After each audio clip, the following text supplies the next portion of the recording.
Okay, good. So I'm going to show you a game against Nakamura. Yeah, against Nakamura. He was playing in a simultaneous exhibition at the SAJCC. He was playing in Joburg. In Joburg, yeah. He was playing 100 people, starting from like earlier than 10. Yeah. Apparently. I think it was like in 2018, yeah. So we see. Hold on, I need to get in the picture. Let me move. Okay. So it goes. You played a Scotch, I'm sure. Yeah, Scotch, yeah. The Scotch Gambit, right? No, it wasn't the Gambit. Oh yeah. Just the Scotch. Yeah. It's a very good opening. Yeah, very solid. I used to play that. Yeah, when you were young, you used to play a lot of Scotch. It's a very solid opening. It was difficult to get you all to stop playing the Scotch, actually. Why? So, well, you liked it. It worked. And you were used to it, so you used to play it all the time. Well, the Scotch. Let's talk about like its things. The Scotch. It's a good opening and it's easier to play. Yeah, it is easy to play, but As white. As white, yeah. But you need to know everything. Yeah, of course. But I think at the top, against any opponent, you need to know everything about what you're doing. Can we go back to the back? Again? What? You know, like this takes. A common line was bishop to c4, knight takes c3, queen f3. Oh, okay, the bishop c5 line. Yeah. Okay, yeah. Another line was queen to f3, immediate knight takes, and then bishop c5. You at the same position. Yeah. The idea being here. Queen to f3, and you don't have to damage your structure. I think black has got this line also. Yeah, that's. I like it for black if it's played like that. But I think why I don't like this is lines starting with bishop e3. I like these lines. For white, right? For both sides, I'm very sharp when it comes to these lines. Okay, yeah. Because I know like knight takes attacks the queen, but if you take, then you lose a bishop. True, but I pay attention to those a lot. I prefer the knight f6 line, the main line. Okay, but I prefer like having a wild opening. Yeah, I think if you are playing juniors, it makes sense to play the sharp lines. But I'm sure Hikaru would outcalculate me or out-trick me most of the time. So I want something I know exactly what to do. Okay, you're just talking about the sheer rating now. Yeah. So B takes c6, e5. Yeah, I was comfortable. And then he played h4. I really don't like this for a reason. But it's very subtle and it's very clever. I just don't have a great opinion on the opening. Okay, but I think sometimes it could be maybe you just don't know, because he plays h4. This is a rush attack. It's not actually. I'd spent a lot of time. It's either a rush attack or a main line theory, because there was a theory where white It's not a main line, but it's an idea. It's an idea which works. Or like an alternative. No, he has played it a few times. The whole idea behind h4, is to play bishop g5, and when he plays, annoying. Yeah, it's very annoying, and it's not so clear how to actually. It looks stupid, but it's a very clever idea, and I spent a lot of time here trying to figure. How much time did you have? Well, he was going through 100 people, so I had enough time to look. In fact, one of the things about simultaneous exhibitions is that you're only allowed to make a move when the Grandmaster gets onto your board. Why is it like that? Well, otherwise you would be making 4 moves before the Grandmaster comes to the board, you know? It's to make it fair, to keep it fair. You make the move. You can think as much as you want. And at this exhibition, that's when I learned that the more you spend time and actually think over your moves, obviously, the more you see. But that most of the time you make a move over the board, it's not because you've thought of everything, but it's because, you know. You have to?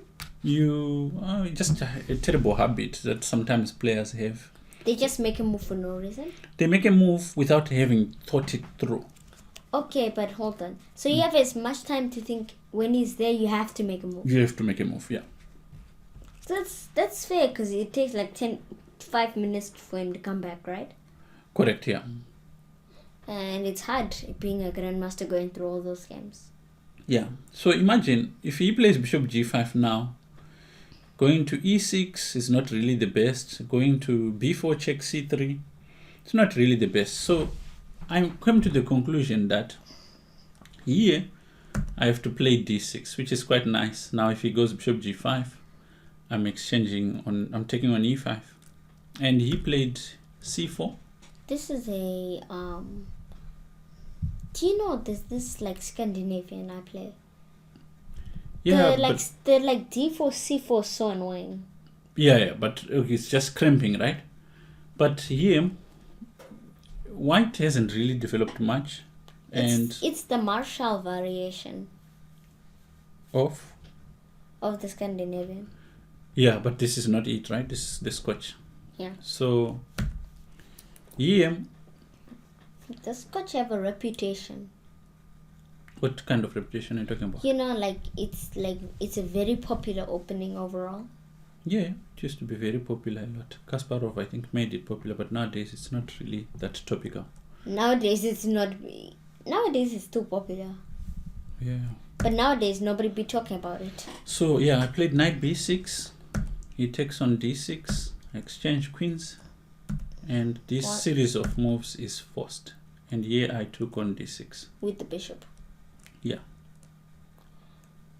I really don't know. Taking with the bishop is bad, because if I take with the bishop, then he's got bishop e3 and he's threatening c5. I've got these double pawns over here. It just doesn't make sense. I have to take with the pawn. Is it like he's slowly beating you? Yeah, in a way, he's strong. So each move puts pressure. But this is quite early. So far, I haven't done anything wrong. So I don't see why I should lose. So that's true. He plays castles. And now I go bishop e6, which puts pressure on c4, forcing him to play b3. And I kind of was thinking one-dimensional. I was thinking maybe if I'm just attacking, he's going to be responding to my attacks. But you were quite wrong. Yeah, I was very wrong. You just can't. Okay. A grandmaster will give you a gambit even in a middle game that you can't ignore. Yeah, but he did an interesting idea. After I played here, I thought he would just deal with this, and then I'm getting... Qe2 F6 looks like it's winning. Well, if I can get it in. In fact, he would love to play g3, but actually, because of the threat of bishop f6, he's forced to play bishop b2. The Owens defense.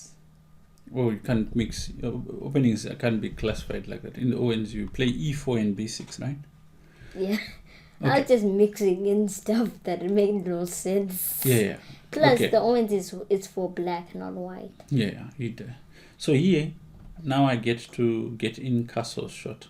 It's quite interesting. I spent a lot of time looking at bishop h4 with the idea that I play rook to g8. But I didn't like the position which results after bishop d5. I can't really... This position I don't mind. As a person. As black or as white? Black. Nah, it's terrible. Because now... Okay, but you can't castle and get the center. Yeah, That's the problem. If I could get maybe a move like bishop h3... in... then it would be fine. But it's not working, because now he's threatening c6 and... everything is falling apart. I didn't like this. Okay. So after bishop b2, I just castled with the idea that still I'm putting pressure on h4, and my idea was that he was going to play g3, because if he goes h5, I felt that the h pawn is becoming a bit weak, and he played h5. A grandmaster will not care about your opinion. He'll do it anyway. I don't think it's about opinion, but about the quality of moves, right? So If a grandmaster prefers a move, he will make the move. You make it work. Yeah, Shankland says something like that. But h5 is good, and if I had sensed the danger in h5, maybe I would have played h6. But I didn't want to have him play g4. No, I wasn't worried about g4. I'm not worried about the rush attack here because there's no queens. Yeah. I'm not saying rush attack. You don't want. You understand what I mean. Yeah. But I wasn't worried about g4 for sure. I was just thinking maybe it's not necessary. I do not know how you drew this game. So I played d5. This is the best way to meet a wing attack, is by reacting in the center. So I did this. I don't know how you drew against this guy. Let's see. So knight d2, and here I took on c4 because I want to have him worry about the weaknesses, and right now my minor pieces are much more aggressively placed in comparison to his. And here he goes knight c4, and after knight c4 he felt that maybe he is exchanging too many pieces and just play b takes. Exactly. Yeah. The grandmaster doesn't want to draw. Yeah, he doesn't want to draw, of course. Otherwise he'll be mad. Now I started feeling a bit like I'm a bit ahead in terms of piece development, and I could push a little bit more. So I played rook f d8. Were you right? Yeah, I think so. I do have a little bit of... What really impressed me was some of the moves that he came up with to counter my initiative. You're one of the strong players, so he kind of targets you a bit. Yeah, in a way. Like, but I think he was just being himself. Not necessarily, it wasn't about me. He was just, rook f d8 threatens rook d2. Maybe it's just they're so strong. It's he's strong, yeah. Like you think they're targeting you, but they're not. Yeah. So after rook f d8, I thought he was going to play rook f d1 for some reason. Bishop to c3, you can't judge a grandmaster by what they... And the interesting decision here, I wanted to play bishop c5 first, right? Like here, before playing rook fd8. But then he gets rook fd1 first, and he gets the file. So he doesn't really get the file because you can keep detention. I can challenge him, but it's not much. So I go rook fd8, he goes bishop c3. Now I can play rook d2. So bishop to f3 is not a good move.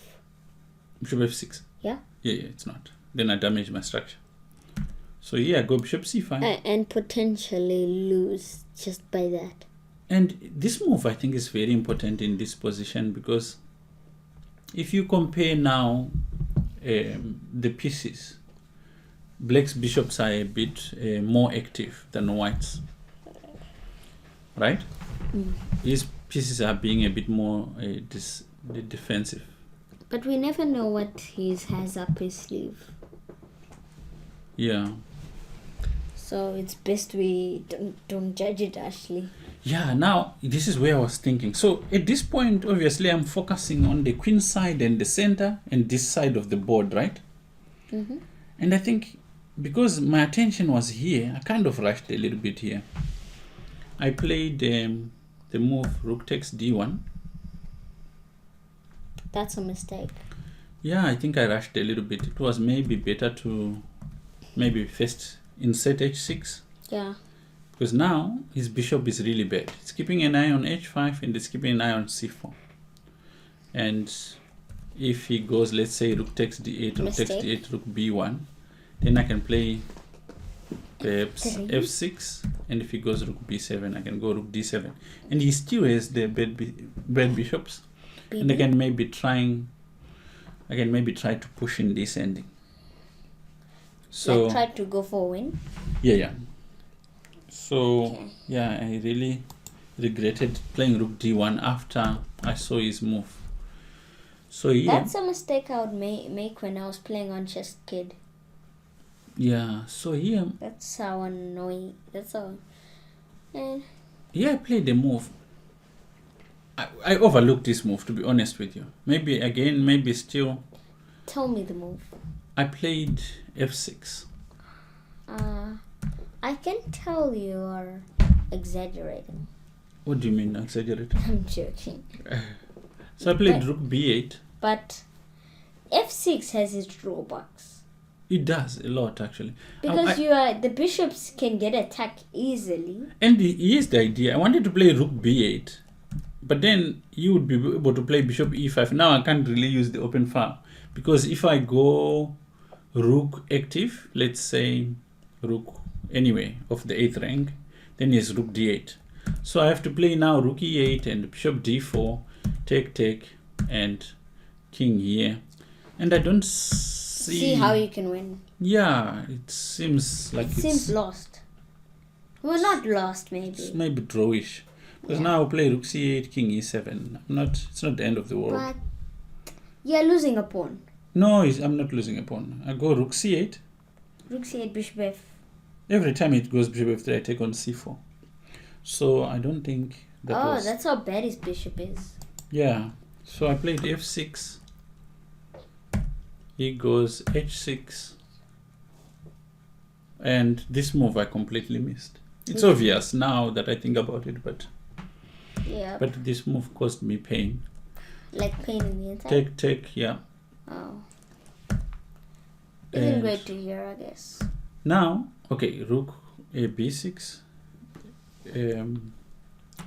I don't know if you've ever heard a saying from Rubinstein, or like if you observe Rubinstein's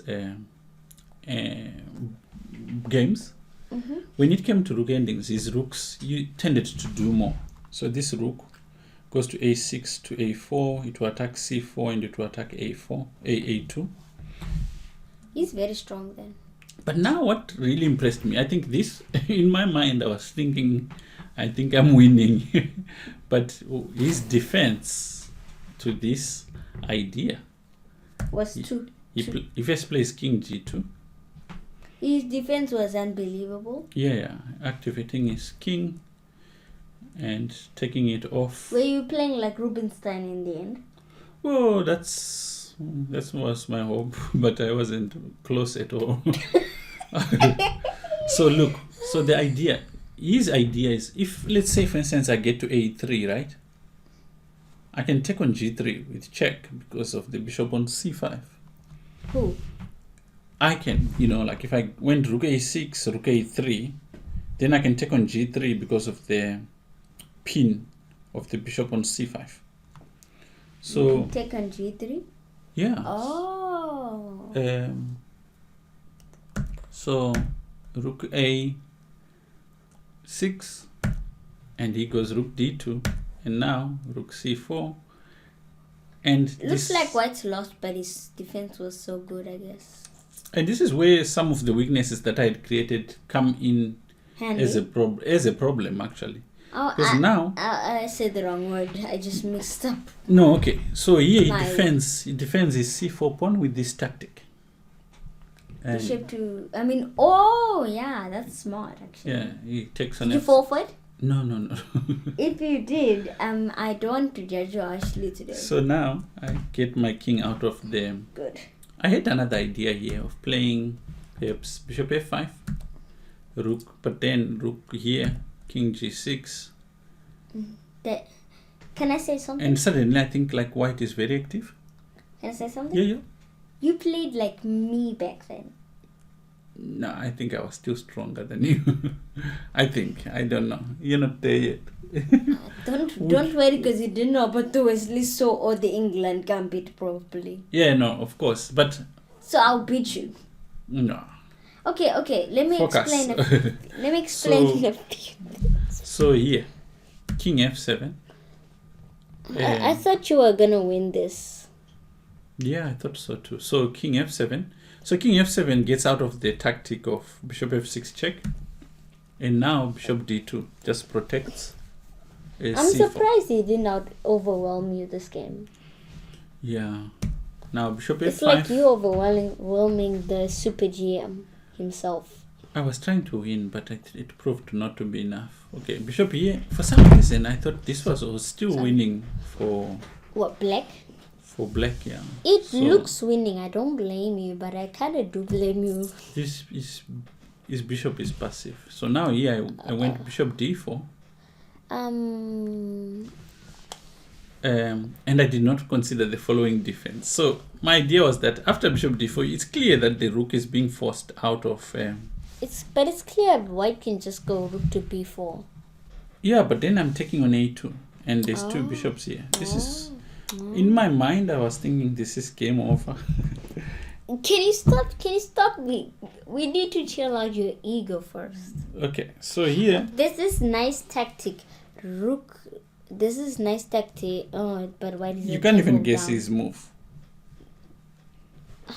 For those watching, you can pause the video and try to guess what he played. Come on, you're just making their life easy. No, I'm just saying it's a good exercise because I was over at the board.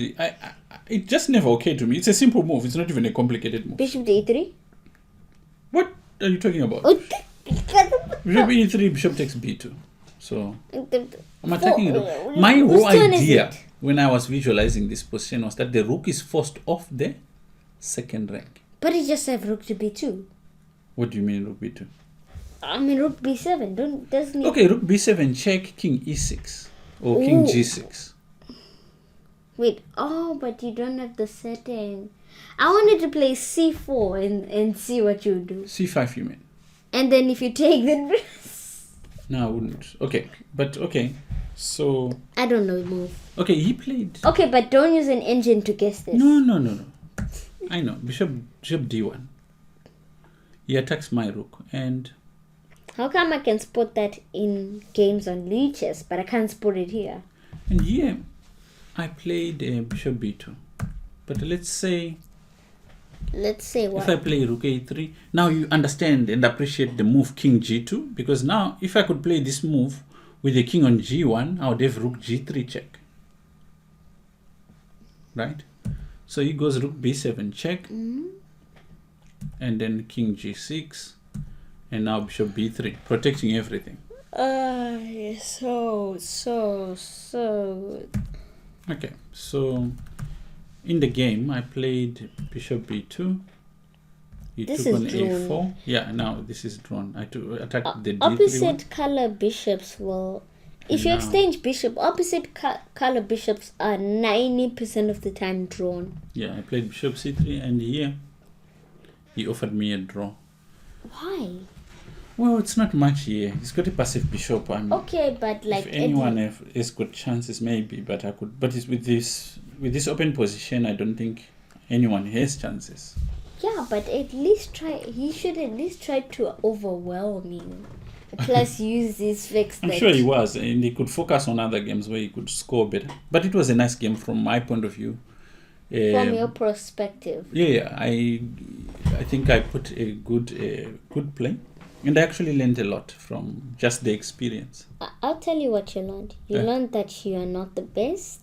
I'm not. I wasn't getting in there to say I was the best, but I thought it's an instructive game, especially for my students. It's very instructive. Well, that game was just pure suffering. It wasn't pure suffering.